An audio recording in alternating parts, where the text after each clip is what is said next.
Ya, sambil jalan jam 8:12.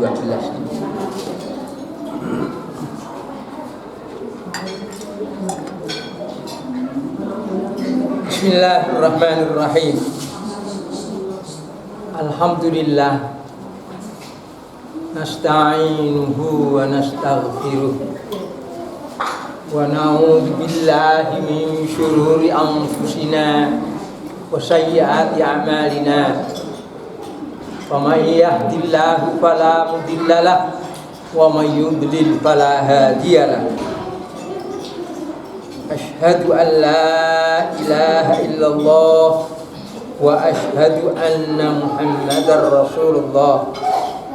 Allahumma salli ala Muhammadin wa ala ali Muhammad.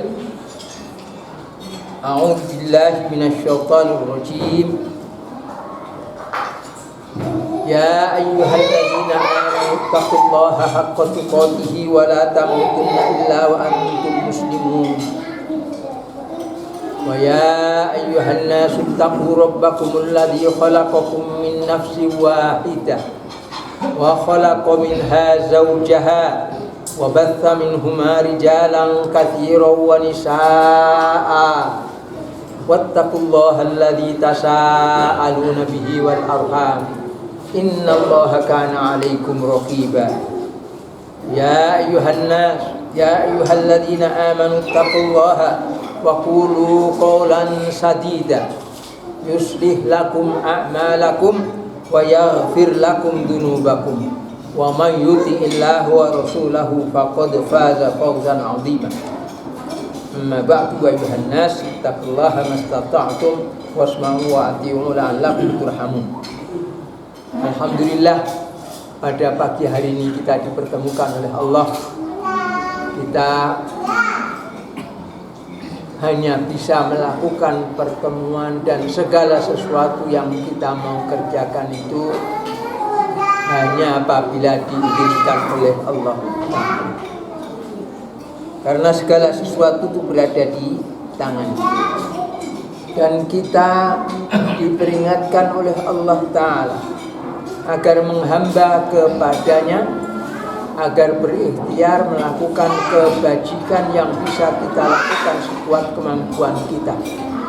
Tatkala Allah memang tidak menciptakan manusia ini kecuali hanya untuk beribadah kepadanya. Dan kehidupan yang kita alami ini adalah sifatnya itu ujian. Allah itu alladzi ba'atsa fil ummiyina rasulan minhum yatlu 'alaihim ayatihi wa yuzakkihim wa yu'allimuhumul kitaba wal hikmah wa in kanu min qablu lafi dhalalin mubin. Jadi Allah sengaja mengirim Muhammad sallallahu alaihi wasallam yang diberi tugas untuk membacakan ayat-ayat Al-Qur'an, mengajarkan isi Alkitab dan As-Sunnah, yang tanpa itu manusia dalam kesesatan. Maka kita semuanya disuruh berikhtiar, mengusahakan untuk melakukan apa saja dalam urusan-urusan kita, baik urusan ukhrawiyah, akhirat maupun duniawiyah, tanpa berputus asa kepada Allah. Yang diandalkan, sing dijagane itu bukan ikhtiar kita, tetapi pertolongan dari Allah. Tetapi ikhtiar itu wajib kita lakukan sebagai kewajiban kita. Misalnya mencari nafkah, kita wajib berusaha mencari nafkah. Tetapi yang kita harapkan itu bukan ikhtiar kita, itu yang kita harapkan itu adalah belas kasihan dan karunia dari Allah Ta'ala. Kalau kita sudah melakukan kewajiban kita, berikhtiar, Allah akan memberikan. Sama saja lewat ikhtiar yang kita lakukan itu atau lewat jalan yang lain. Yang penting kita sudah melakukan ikhtiar. Lalu dalam segala urusan kita disuruh untuk mengikuti aturan Allah Ta'ala. Tidak semua orang mengerti isi Alkitab, Al-Quran ini. Tetapi tatkala orang itu tidak tahu, kemudian dipanggil, inilah kitab Allah ini, ayo kita menjalankannya dalam segala urusan. maka orang yang beriman mesti akan mau menerima. Jangan sampai terjadi seperti pada kaum ahli kitab yang Allah nyatakan, di antaranya tersebut di surat Ali Imran, di samping itu juga ada sebutannya di surat Al-Baqarah. Di surat Ali Imran, surat yang ketiga, di ayat yang ke-23 dan 24, Allah mengatakan, alam taro ilal ladzina utu nasiban minal kitabi yud'auna ila kitabillahi liyahkuma bainahum thumma yatawalla fariqum minhum wa hum mu'ridun dzalika bi annahum qalu lan tamassana an-naru illa ayyaman ma'dudat wa gharrahum fi dinihim ma kanu yaftarun. Apakah kamu belum melihat ilal ladina, kepada orang-orang yang utu nasiban minal kitab, mereka itu diberi bagian dari Alkitab. Orang-orang ahli kitab dulu diberi bagian kitab, ada Taurat, ada Injil. Yud'auna ila kitabillahi, suatu saat mereka menghadapi persoalan, dipanggil kepada kitab Allah. Ini loh Al-Quran ini loh, yang datang untuk membenarkan kitab-kitab yang sudah kamu baca. Ini menyuruh kamu untuk begini dan begitu. Tsumma tawalla fariqum minhum, kemudian segolongan dari mereka itu berpaling. Wa hum mu'ridun, dan mereka itu menyingkir, tidak mau. Loh, pada itu gua tidak mau saya. Apapun alasannya, prinsipnya menolak seruan tersebut. Lalu di ayat berikutnya Allah mengatakan, zalika, yang demikian itu, bi'annahum, dengan sebab mereka itu qalu, mengatakan, lan tamassana naru illa ayyaman ma'dudat. Oh, kami ini tidak akan tersentuh neraka kecuali beberapa hari yang tertentu saja, artinya tidak kekal. Bagharrahum, dan telah menipu mereka itu, fi dinihim, dalam din mereka itu, apa? Makanu yaftaruna, apa-apa yang adalah mereka itu mengada-ada. Jadi mereka menjalankan din, mereka ada-adakan, mereka jalani. Tatkala terbentur atau tergelincir atau tersimpangkan dari aturan Allah, tidak cocok dengan Alkitab, Al-Quran, tatkala diingatkan, mereka loh, walaupun ini kurang pas, tapi nanti ini tidak sampai tidak menyebabkan kekal di neraka. Saya masuk neraka paling sebentar tok terlepas, karena saya ini sudah beriman kepada Tuhan kok. Saya ini, itu pengakuan mereka. Kalau, saya ulangi, kalau ayat ini asalnya ditujukan kepada orang-orang ahli kitab, bukan berarti kita tidak terkena. Kenapa? Karena Al-Quran ini diturunkan buat mereka, buat kita semuanya. Artinya, kalau kita sendiri ini tatkala suatu saat dipanggil, diseru menuju kepada kitab Allah, lalu kita berpaling, minger, menolak dengan hela ini itu, sama dengan mereka. Kalau kamu melanggar aturan Allah, iya, tapi kan saya masih tetap Islam, nanti saya di neraka orang kekal, tidak langgeng. Allah mengatakan ini gharrahum fi dinihim ma kanu yaftarun, yang mereka buat seperti itu tidak ada dalil, itu menipu mereka, sehingga mereka tertipu, merasa mereka boleh bermaksiat kepada Allah, toh nanti akan diampunkan oleh Allah. Kan Allah pengasih penyayang, jadi saya nanti akan dibelas kasihani oleh Allah, tidak akan kekal di sana. Ada dua hal yang diperhatikan. Yang pertama, Allah mengatakan man amilah sholihan falinafsi. Siapa melakukan kebaikan, kebaikan itu untuk dirinya, bukan untuk Allah, bukan untuk orang lain. Wa man asaa, dan barang siapa yang melakukan kejelekan, fa'alaiha, maka juga atas tanggungan dia, bukan orang lain yang menanggungnya. Demikian juga di ayat yang lain, laisa bi amaniyikum wala amani ahlil kitab man ya'mal su'an yujza bihi. Ini bukan soal angan-angan kalian atau angan-angan orang ahli kitab. Siapa saja yang melakukan satu kejelekan, Allah mengatakan bukan aswa.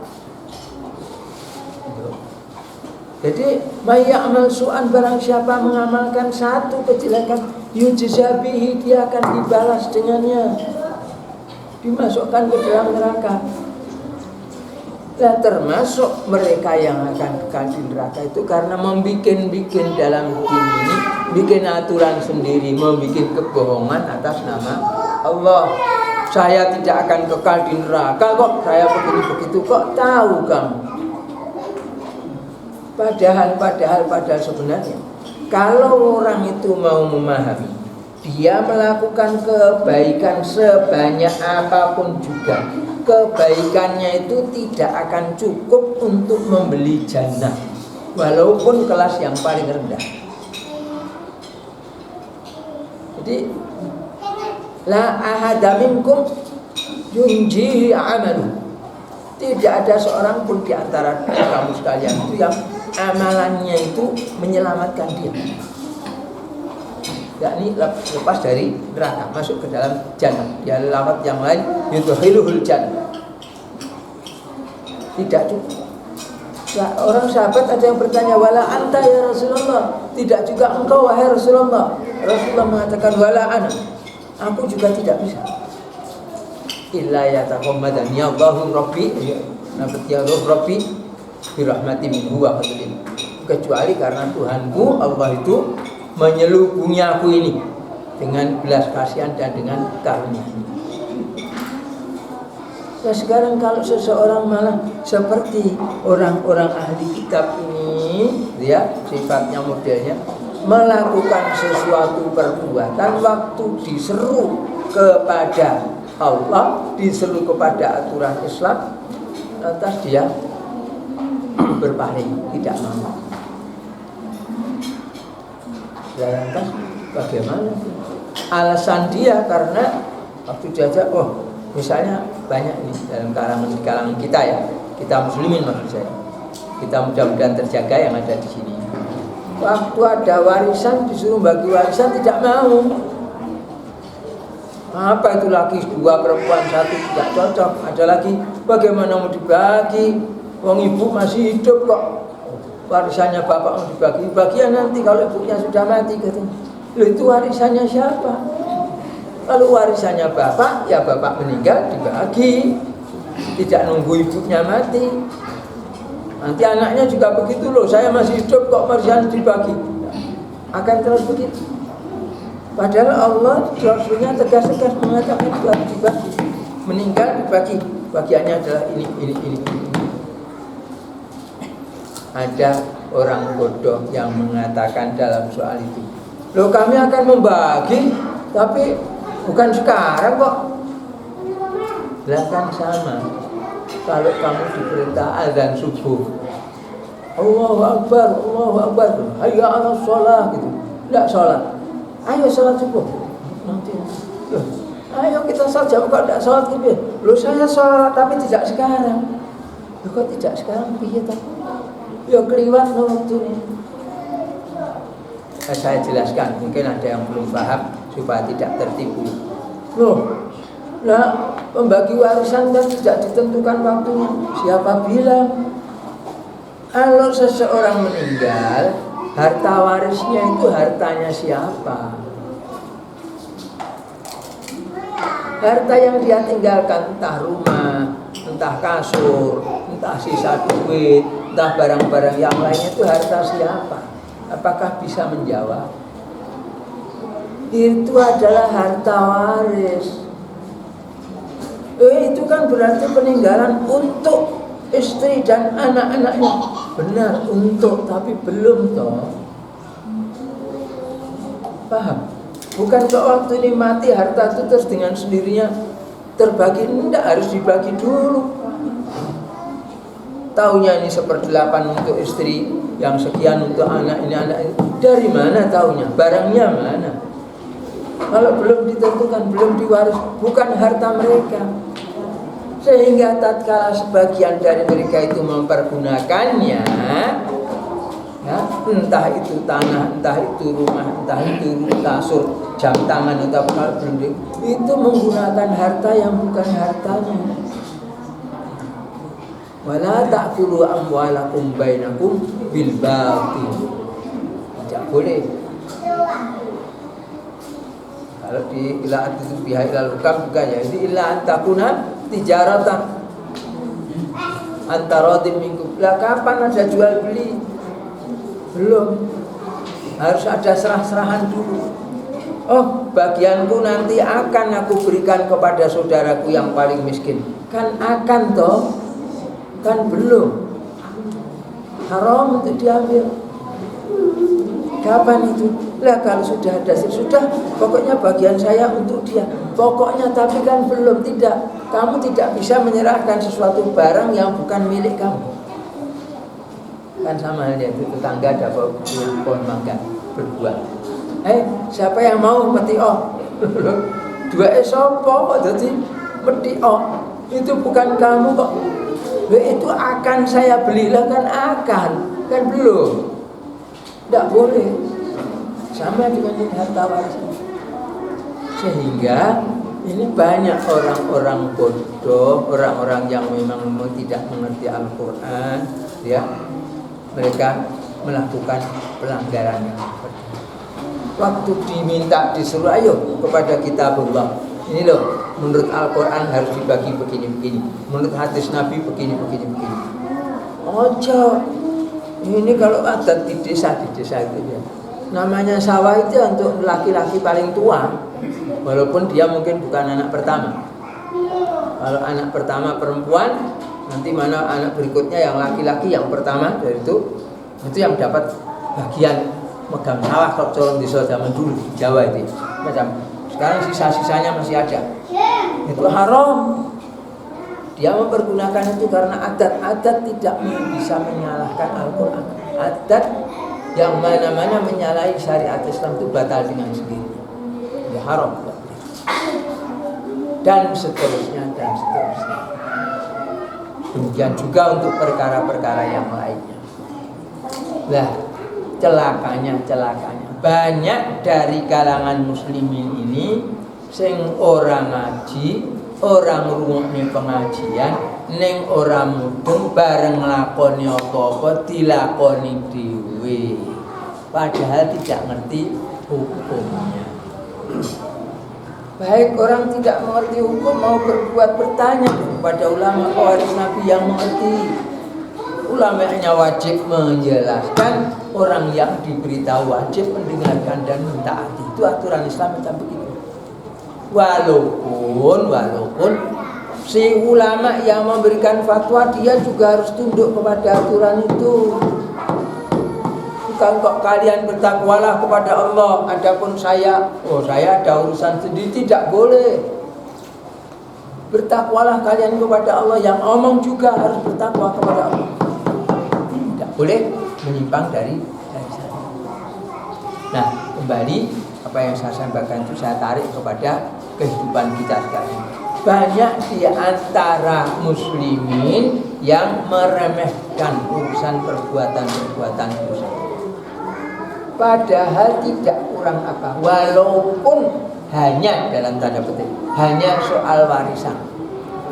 Rentetan ayat-ayat mawaris yang dimulai dari ayat yang ke-7 surat An-Nisa itu kemudian ditutup atau diiringi dengan ayat yang ke-13 dan 14. May yuti'illahu wa rasulahu yudkhilhu jannatin tajri min tahtiha al-anhar. Sebaliknya sebelumnya itu wa may ya'sillaha wa rasulahu wa ta'adda hududahu yudkhilhu naran khalidan fiha.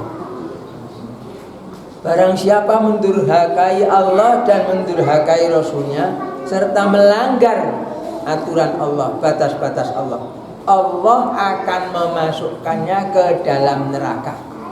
Tidak kok dia masuk neraka, mana mau masuk neraka. Oleh Allah dimasukkan ke dalam neraka. Jadi tidak masuk sendiri, dimasukkan ke dalam neraka. Berapa hari? Khalidan fiha, dalam keadaan kekal di dalamnya. Jadi Allah yang memasukkan dan Allah yang menetapkan dia itu kekal di dalamnya. tidak masuk dengan sendirinya, tidak akan ada yang mau, dan tidak juga bisa keluar dari sana. Ulama radu yuriduna ayakhruju minha yudkhalu fiha. Jadi tiap-tiap mereka itu kepengin keluar, dimasukkan lagi, tidak sampai keluar, tetap sana. Kepengin keluarnya ya karena rasa penderitaan yang luar biasa. Manusia dibakar dalam api sehingga supaya yang jauh lebih panas dari api di dunia ini. Tidak tahan mereka, padahal tidak ada kematian di sana. Khulud la maut, kata Allah pada mereka, kekal kalian di situ, tidak ada kematian di sana. Ini yang terjadi. Mereka menganggap enteng, padahal itu tadi walaupun soal warisan tidak mau menyelesaikan itu dengan baik, tidak taat pada Allah, mendurhakai Allah dan Rasulnya. Walaupun soal warisan, ancamannya di ayat yang ke-13 itu, wa may ya'sillaha wa rasulahu wa yata'adda hududahu yudkhilhu naran khalidan fiha. Allah memasukkannya, dia dimasukkan ke dalam neraka jahanam dalam keadaan kekal. Jadi tidak ada kebesaran. Wah, saya sudah Islamkan agamamu, kamu yakin tidak pada aturan-aturan Allah? Ketaatan harus kepada Allah Ta'ala, tidak kepada yang lain. Jadi pusat perhatian kita, pusat amalan kita itu semuanya adalah Allah Ta'ala. Dan ini, kalau sampai kita tidak mau mengikuti aturan itu, sekali kita tidak mau mengarah pada Allah, kita mesti diarahkan kepada syaitan. Tidak mau kepada kebaikan, mesti mengarah kepada keburukan. Kalau orang tidak mau bersabar, mesti pada putus asa. Kalau orang tidak mau iman, mesti tergeser kepada kekafiran. Kalau orang tidak mau taat, mesti tergeser kepada kemaksiatan. Itu sudah macam begitu. Nah, yang jadi masalah sekarang, seperti kata ulama, ada yang membangsakan itu kepada Al-Ghazali. Cuma saya kok dengar-dengar dia Pak Al-Ghazali betul kan? Kayaknya bukan Al-Ghazali. Apa itu? Manusia itu ada 4 golongan. Yang satu katanya, bukan hadis, bukan omongan saya juga, omongan ulama. Rajulun yadri wa yadri annahu yadri. Yadri. Satu. Yang kedua, rajulun yadri wa la yadri annahu yadri. Yang ketiga, rajulun la yadri wa yadri annahu la yadri. Yang keempat, rajulun la yadri wa la yadri annahu la yadri. Apa tri itu? Yang nomor 1, rajulun yadri, orang ngerti, artinya orang berilmu. Tetapi dia itu la yadri, tidak ngerti, tidak menyadari annahu yadri, bahwa dia itu ngerti, bahwa dia itu punya ilmu. Kata ulama, kata mereka itu, ini orang tidur, bangunkan dia. Ini orang punya ilmu, tidak menyadari punya ilmu, dibangun ke, wong, kamu itu punya ilmu, jangan begitulah, kerjakan begini, kerjakan begitu, disadarkan. Orang punya ilmu berbuat seperti orang jahil, kelakuannya tidak pantas. Orang punya ilmu diingatkan. Yang kedua, rajulun yadri wa yadri annahu yadri. Ada orang ngerti, dan dia ngerti kalau dirinya itu ngerti. Ini orang baik, orang alim ini, ikuti dia. Orang punya ilmu, dia menyadari saya punya ilmu ini. Dia tidak melakukan perbuatan yang tidak pantas, dia berbuat hal-hal yang baik. Kamu ikuti orang yang seperti ini. Yang ketiga, rajulun la yadri, orang tidak tahu. Wa la yadri annahu la yadri, tetapi dia tidak tahu kalau dirinya itu tidak tahu. Wes wong bodoh, ora rumangsa yen dheweke iku bodoh. Jauhi orang macam begini. manusia berbahaya, menyesatkan dirinya sendiri dan menyesatkan orang lain. Bodoh nih keminter gitu. Yang keempat, rajulun la yadri wa yadri annahu la yadri. Ada orang tidak tahu tapi dia menyadari kalau dirinya itu tidak tahu. Oh, ini orang ini perlu dibimbing, dekati, diajari orang ini. Jadi di situ kita dapati ada dua orang yang jelek dan dua orang yang baik. Dua orang yang jelek itu orang punya ilmu tapi tidak sadar kalau dia itu punya ilmu. Jadi jeleknya ya rodo-rodoan, diusahakan bisa disadarkan, barangkali bisa. Yang paling nemen orang bodoh tapi tidak menyadari bahwa dirinya itu bodoh, sudah jangan digauli yang begitu-begitu. Mudah-mudahan nanti Allah mengirimkan sesuatu, entah malaikat atau kejadian atau apa yang mengingatkan dia. Tinggal dua saja, orang yang ngerti, orang yang punya ilmu, memahami dia berilmu, atau orang tidak punya ilmu, memahami bahwa dia itu tidak punya ilmu. Yang punya ilmu mengajar, yang tidak punya ilmu belajar, gitu. Isinya manusia itu macam begitu, itu menurut para ulama zaman dahulu yang konon dinisbatkan kepada Imam Ghazali, seperti saya katakan tadi. Jadi tinggal kita berada di posisi di mana, yuk. Jangan sampai kita tergolong orang-orang yang jelek, yang tidak bisa diharapkan kebaikannya sama sekali. Nah, ini soal doa yang payah kan orang-orang yang mereka itu tadi merasa punya ilmu, tetapi ternyata mereka sebenarnya tidak bisa berilmu. Ada kejadian, bukan dari kalangan kerabat kita ini ya. Orang bukan cuma hadir pengajian, malah juga mbuh cilik-cilik anak dikenal sebagai ustaz, ajar. Tetapi ternyata melakukan perancangan penipuan. Nipu. Orang banyak kumpulkan duitnya gini, akhirnya belas ditipu. Termasuk konon ada yang tampak di TV gitu ya, yang saya ceritakan ini kayaknya tidak pernah masuk TV kayaknya, tapi terjadi di kelasnya begitu. Dan terus piye? Nah ini tadi rajulun la yadri wa la yadri annahu la yadri. Dia sebenarnya tidak punya ilmu, merasa sudah jadi ustaz begini.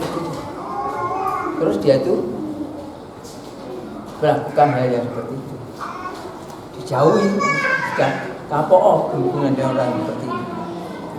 Sama saja andai kata dia punya ilmu, ya berarti podo wae. Ilmu orang mudeng yang dia ilmu nyatanya melakukan kemaksiatan. Bukan orang dagang gejeglong gitu, orang dagang jeglong lain. Ini merancangkan penipuan. Sampai begitu tersesatnya orang yang tidak menjalankan. Kenapa kok bisa berbuat begitu? Di antaranya karena ini. Lan tamassanan naru illa ayyaman ma'dudat, kata mereka. Ya, karena yang salah saya dosa, tapi kan saya ya sholat, saya jangan juga puasa, saya juga kaji, saya juga pernah sedekah. Padahal Rasulullah Sallallahu Alaihi Wasallam mengatakan, fal yusalli man yuridu ayyusalli, wal yasum man yuridu ayyasum, wala dina liman la amanata lahu.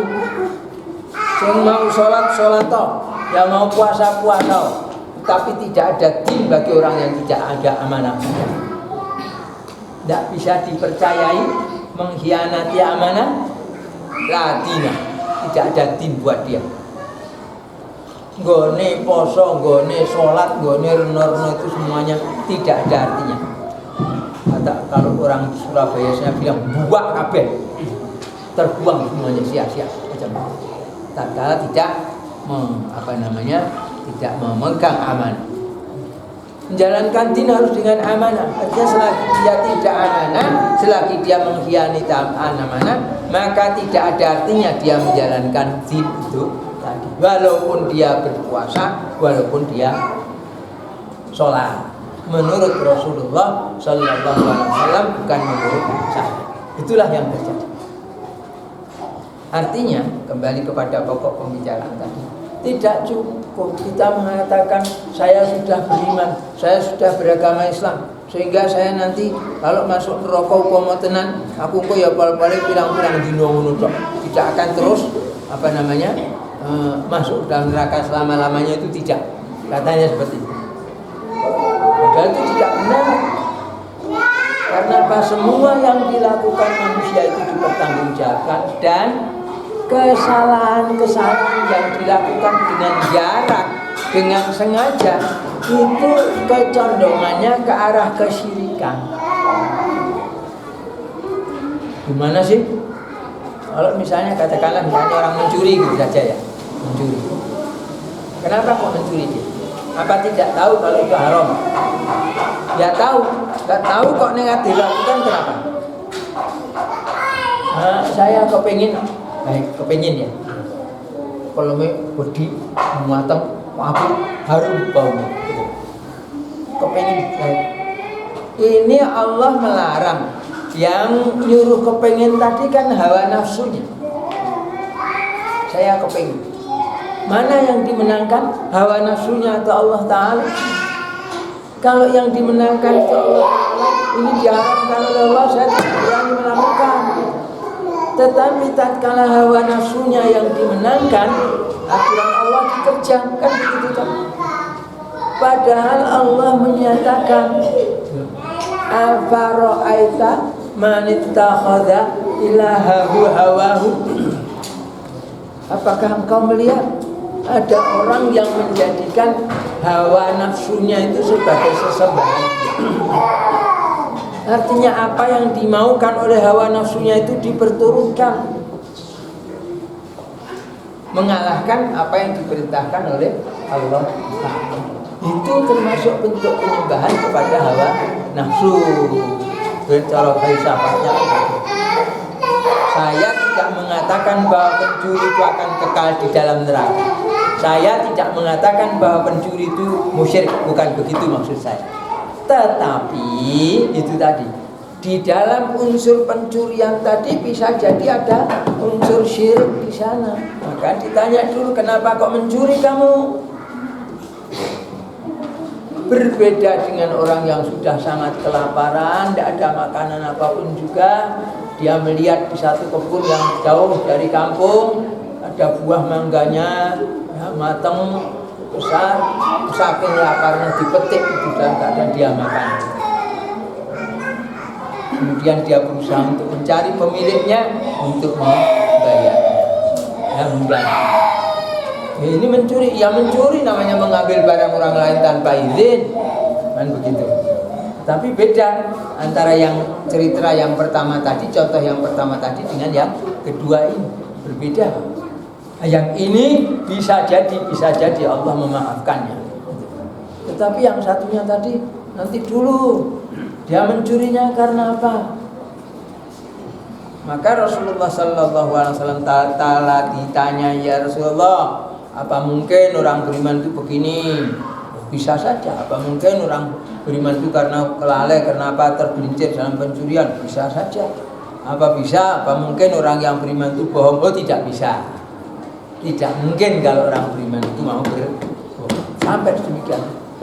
Artinya maksud saya ada perbuatan-perbuatan yang mungkin oleh sebagian besar manusia, khususnya orang Islam ini dianggap sepele, tetapi dia itu menyebabkan kekal di dalam neraka. Nah, kejadian ini terpicu oleh salahnya pemahaman, karena barang siapa yang mati padahal dia sudah mengucapkan la ilaha illallah dakhalal jannah, mesti masuk jannah. Iya, tatkala ucapannya itu khalisan min qalbihi, Dia mengucapkan itu betul-betul murni dari dalam hatinya, bukan permainan lidah yang tidak bertulang ini, bukan omongan yang kosong yang tidak disertai dengan keyakinan. Masuk ke dalam jannah itu mudah, iya. Banyak jalannya, iya. Sampai silakan baca, nanti ada hadis. Barang siapa yang siang hari mengucapkan Allahumma anta rabbi la ilaha illa anta khalaqtani wa ana abduka wa ana ala ahdika wa wa'dika mastata'tu Allahumma inni a'udzubika min syarri ma sana'tu abu'u laka bi ni'matika alayya wa abu'u laka bi dzambi faghfirli fa innahu la yaghfiru dzunuba illa anta. Dia mengucapkan itu dengan penuh keyakinan, dia mati pada hari itu, maka dia masuk ke dalam jannah, diampunkan semua dosanya. Kalau dia mengucapkan itu pada malam hari, kemudian dia mati pada malam hari itu sebelum siang hari, asal dia mengucapkannya dengan keyakinan, dia masuk ke dalam jannah. Enaknya masuk ke dalam jannah hanya dengan ngomong begitu, asal dia yakin kepada ucapan itu tadi. Demikian juga man akhiru kalamihi la ilaha illallah dakhalal jannah. Siapa yang akhir omongannya itu adalah la ilaha illallah, mesti masuk jannah. Dakhalal jannah, bukan akan masuk jannah, mesti masuk ke dalam jannah. Loh kok enak memang bisa mengucapkan begitu, dan lagi murni dari dalam hatinya, bukan dibikin-bikin, bukan yang lain. Seperti pernah saya ceritakan, guru saya, guru ngaji, setiap hari membacakan Quran hadis. Kalau saya kan arang-arang membaca. Guru saya itu pagi sore ngajar hadis, ngajar tafsir hadis, besok hadis, tafsir lagi, terus gitu saja. Suatu saat kecelakaan lalu lintas bersama saya, pingsan. Waktu saya bangunkan gini, habis itu ya terus geblak lagi, bawa ke rumah sakit, sadar, keluar, kemudian sering bercerita, loh mulut ini loh, bahasa Surabaya, cangkem ini loh, agak bahasa Jawa. Saben pagi, sore, siang, hari digunakan baca Quran, baca hadis, baca Quran, baca hadis. Shadaqallah, Allahumma sholli ala Muhammad wa sallim. Itu bangun. Tidak bisa baca la ilaha illallah, lah apalagi mulut yang tiap hari bocor ngomong, menggunjing orang, maki orang sana sini, misuh dan mana bisa baca la ilaha illallah. Itu kalau tidak ditolong oleh Allah tidak mungkin bisa ngeterapkannya nawa edi. Artinya tidak bisa kita bikin kebiasaan. Kalau tidak yakin artinya tidak bisa. Itu yang sudah begitu saja. Yang betul. Khawatir sekali. Nah kembali tadi ya, jadi banyak jalan untuk masuk ke dalam jannah, tapi ya tadi memang semua itu terserah berdasarkan ketetapan Allah Ta'ala. Maka kita wajib berikhtiar. Maka jangan sekali-kali seperti orang ahli kitab yang disebutkan di ayat 23-24 surat Ali Imran ini, ngenteng nih diajak berhukum kepada Al-Quran, kepada kitab Allah, mau milih kepada yang lainnya. Apa tidak salah begitu ya. Tapi nanti kalau masuk neraka kan mas bentar saya beberapa hari terus dintas nih. Padahal sebentar beberapa hari. Tidak usah neraka lah. Kompor gas itu kita semuanya akan kenal kok. Kowe nggodhog wedang. Godhog wedang iki, wedang itu digodhog. Manasin air barang 5 menit. Kemudian ambil itu pancinya, turunkan. Terus ganti, bukan panci yang duduk di atas kompor, tapi kamu yang duduk di atas kompor. Tidak usah lama-lama, 1 menit baik. Jangan beberapa hari makdudan, beberapa hari tertentu. 1 menit baik jauh. Ngitung sampai sudah 1, 2, 3, insya belum sampai 1 sudah jundil kamu.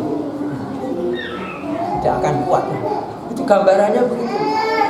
Kalau kompor, padahal kompor seberapa panasnya untuk bisa melalaikan besi, dia itu lama, besinya kecil, itu lelahnya berhari-hari.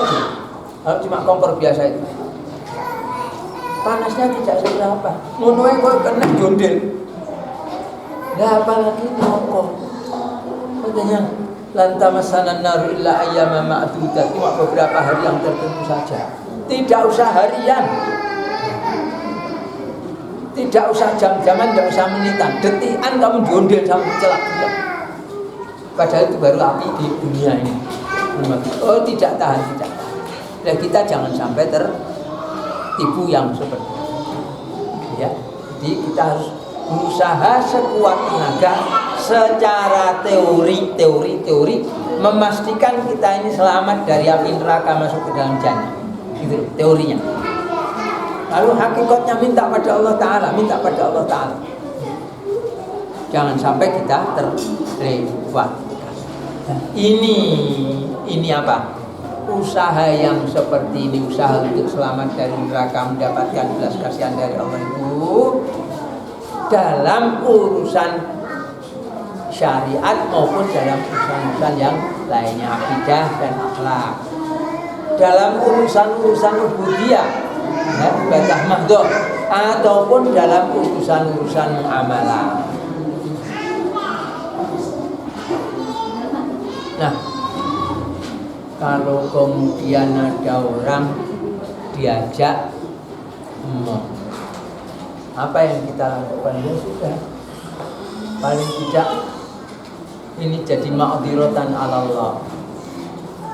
Apa? Alasan di hadapan Allah bahwa kita sudah mengingatkan yang bersangkutan. Mengingatkan saja tidak mau. Ya terjadinya manusia itu ya kalau diajak kepada kebaikan tidak mau, mesti larinya kepada yang durhaka. Contohnya gini, contohnya gini aja. Ini orang-orang sholat oleh antah berantah saya ngakon sopo, cuma agen-agennya banyak. Ada dari MUI, ada dari Depak, ada dari Depsos, ada lagi apa itu? Kalau sholat pakai jarak 1 meter, setengah meter dan sebagainya dan sebagainya. Yang urusan ibadah yang ngono ngotot. Neng yang urusan yang pasar susuan orang gagal. Masuk mall berdesak tidak masalah. Ke tempat piknik, apa? Gunung Ketrek, Gunung Gandul kalau di Wonogiri, atau yang sudah dibuka Tawangmangu, Grojogan Ketrek, Grojogan Sewu, gitu ya. Nggak pernah mikir ngono. Di koran siapa juga Waduk Jombor, Rowo, gitu. Rowo Jombor, ya begitu. Dan di tempat-tempat yang lain. Mereka terus desak-desakan, susah kurang gagah. Tapi ada dalam soal ibadah, ya, maksud saya, kalau diingatkan untuk masalah ibadah kita melakukan itu rapat sofa, tidak mau. Tapi kalau di sana rapat orang popo, tidak ada masalah. Gitu. Jadi orang itu tatkala diseru kepada Allah dia tidak mau, dia mesti sesuai. Akhirnya terbawa kepada kemaksiatan. Orang punya harta, dia tidak mau mensedekahkan, dia mesti menggunakan harta tadi untuk maksiat. Walaupun bentuk kemaksiatannya itu hanya ditumpuk-tumpuk. Alladzina yaknizuna adh-dhahaba wal fiddata wa la yunfiqunaha fi sabilillah fabashshirhum bi'adzabin 'alim. Itu macam berapa ada orang perut emas tumpuan ini seneng banget ini emas dapat. Demikian juga orang punya duit sak trumpuk sak pirang-pirang sama sembiang gede kesenangan. Atau yang lainnya mungkin sekarang juga ongkong-ongkong berderet apa rekening banknya. Kalau yang saya ada itu angka-angka berderet rekening listrik. Ada tagihan dari Jumapolo ya, dari Pilangganu, dari Lumpang, rekening listrik itu ada. Nah, kembali. Orang itu kalau tenaganya tidak digunakan untuk sabilillah, mesti digunakan untuk maksiat. Tidak itu. Walaupun di antara keduanya itu ada bainu wa bainu, di antara ini dengan itu apa itu? Yang tidak nambahi pahala dan juga tidak nambahi dosa. Ada. Seperti Rasulullah SAW mengatakan bahwa faros kuda, kalau kita tunggangan gitu ya, itu untuk 3 golongan. Satu golongan yang mendapatkan pahala, yaitu yang dia sediakan itu untuk sabilillah. Satu golongan yang tidak mendapat apa-apa, yaitu dia gunakan kendaraannya itu untuk kepentingan dirinya. Daripada saya ke kantor, daripada saya ke pasar, jalan kaki, naik mobil. Nah, ini tidak dapat pahala, tidak dapat dosa. Tapi yang ketiga, dia gunakan untuk maksiat, dia gunakan untuk pamer. Oh, tidak ada punya mobil saya lah ini kecuali aku. Ini mobil paling antik, mobil paling mahal, mobil paling dan sebagainya. Ini nambah itu. Waktu dia naik mobil juga, wah, pamer pada orang, biar orang tahu bahwa mobil ini yang punya hanya aku, yang lainnya tidak punya. Orang punya mobil seperti ini, jarang-jarang orang punya mobil seperti saya ini. Itu dapat dosa ini juga. Nah, demikian juga untuk hal-hal yang lain. Di paling tidak, kalau tidak digunakan pada kebaikan, musbro hilang begitu saja, atau malah nambahi dosa. Orang bikin rumah yang bagus, elok, ya, membuatnya dia tidak dapat pahala. Kemudian ya paling ubah, kalau tidak digunakan untuk kebaikan, tidak gunakan kemaksiatan, ya sudah dia begitu saja. Kemudian artinya waktu dia mati dia dibawa, ditinggal kok, diwariskan pada orang lain, walaupun orang lain itu mungkin istrinya, anaknya, atau orang-orang yang lain. Sebab ingin saya ingatkan ya, sudah berapa kali saya sampaikan, ada orang tua punya kekayaan besar, tetapi anaknya tidak bisa menerima sepeser pun. Punya underland, perkebunan kopi dan karet luas, dia mati dinasionalisasi waktu itu karena bapaknya itu londokannya. Terus akhirnya direbut oleh PKI, akhirnya dirampas lagi ke negara jadi perkebunan. Yang punya asal, punya warisan itu punya suratnya dok, wiri-wiri, tidak ada manfaatnya, tidak bisa untuk menurut. Selain itu juga meninggalkan obligasi di Bank Indonesia tahun 53. Umurnya obligasi itu 30 tahun. Nilainya 50.000 gulden. Gulden bukan rupiah. Padahal waktu itu perbelanjaan orang Indonesia itu sifatnya sen. Jadi beras itu harganya cuma, kalau tidak salah ceritanya orang pada waktu itu sekitar 4 sen. Sen itu berapa? 1 rupiah itu 1/100. Nah, 1/100 rupiah. Padahal kita kenal duit di sini mungkin paling kecil 25 ya, tidak gini. Jadi tidak ada yang kenal. 100 rupiah ada toh, bener gitu. 500 rupiah kok begitu. 500 rupiah itu artinya 500 biji rupiah. Padahal rupiah itu 100 sen. Padahal itu berasnya 4 sen. Subhanallah. Jadi duit 500 rupiah sekarang ini bukan kalau sen-sen begitu ditanya, wah itu dapat apa 1/4 kuintal. 4 kuintal ya? 4 kuintal. Subhanallah. Kayak begitu. 4 kuintal lebih saja. Lebih dari 4 kuintal. Itu duit mangki. Padahal belum 500 rupiah. Padahal itu gulden itu riwayatnya sekian. Gulden itu bandingannya sekarang itu euro. Waktu itu.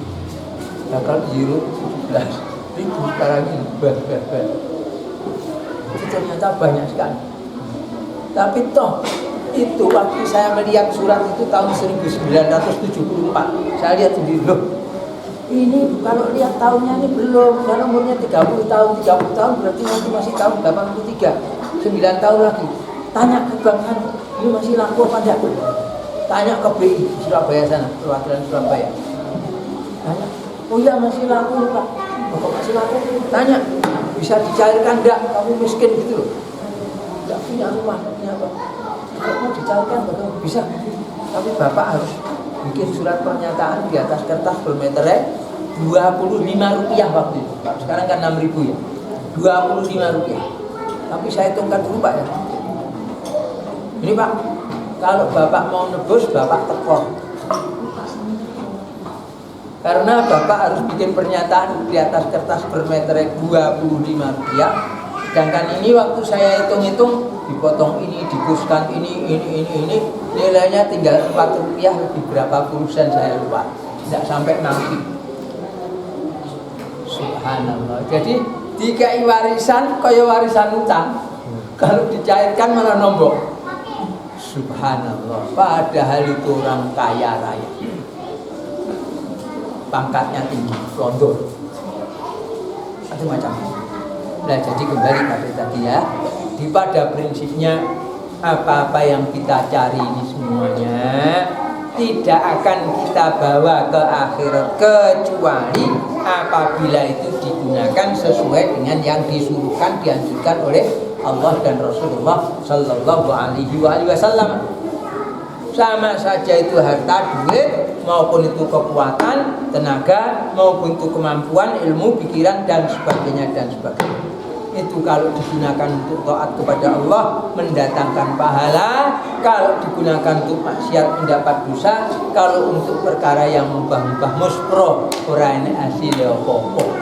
Ngentekne umur, ngentekne tenaga, ngentekne pikiran, tidak mendapatkan hasil apa-apa sama sekali. Jadi oleh sebab itu, ayo kita semuanya ya, fal yuballigh asyahidu minkumul ghaibah.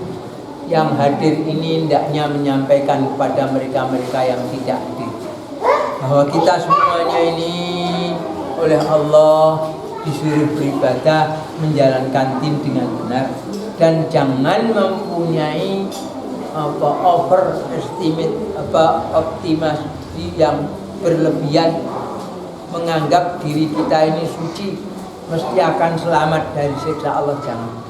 Tapi hendaknya kita berusaha untuk memohon kepada Allah agar amalan-amalan kita ini diterima olehnya dan kita dijauhkan dari kemaksiatan. Kebaikan-kebaikan kita yang kita lakukan dengan bimbingannya, dengan pertolongannya, hendaknya diterima olehnya oleh Allah. Adapun perbuatan-perbuatan dosa kita mohon untuk dihapuskan, untuk dimaafkan, untuk dibersihkan sama sekali. Jangan pernah punya persangkaan-persangkaan yang salah, memuji-muji dirinya sendiri atau amalannya sendiri. Jangan pernah menyampaikan persoalan-persoalan dosa kita, menganggap kita tidak punya dosa. Apalagi kepada kebaikan. Diberikan peringatan berpaling seperti yang terjadi pada orang-orang ahli kitab yang disebutkan di ayat ke-23 dan 24 surat Ali Imran tadi. Jalanallahu wa iyyakum minal aminin al-faizin wa adkhalana wa iyyakum fi zumratil muwahhidin wa qur rabbighfir warham wa anta khairur rahimin. Allahumma taqabbal minna innaka antas samiul alim wa tub alaina innaka antat tawwabur rahim. Wa sallallahu ala Muhammadin wa ala ali Muhammad walhamdulillahi rabbil alamin. Saya bicara hampir 1 jam, belum sampai 1 jam saya.